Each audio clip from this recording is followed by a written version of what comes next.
بل ورځ یو سړی راغی پلار مې مړ دی څلوېښتي ده پکې مولود شریف 1 ګنټه تقریر مې ورته و چې و ظالمه دا څلوېښتی پکې د کومه راغلې دا کلونه پکې د کومه راغله د مړو دا هم کوم ځای نه راایستي دي کوم ځای لیکلي دي کوم ځای لیکلي دي مړي پسې خیرات خو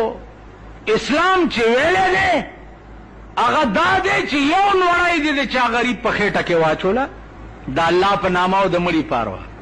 لار دې جوړه کړه پل دې جوړ کړو جومات له دې پوزې جوړ کو جومات کې دې پکې ولګولو چېرته جومات ته جوړ کو چا خوار غریب کره دې د شپې اوړی اوړه ور دې کړه مړي پسې خو دا خیراتونه رسي دا غوړ کړي او جوړ کړي او سینګار کړي پکې ته راوغواړي صاحبه څه چل دی دا کال دی او دا څلوېښتي ده ته خدای دې سټاو باس ویل چې دا به مو کو خو دا بل کار به مو کو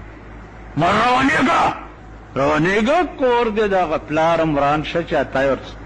څلوېښتي کې که کالې کې ځه سمه خبره په دې قوم په غوږ نه لګي که ورته ووایې چې د خدای او د رسول په نیز ثواب په دې کې نه دی په دې کې دی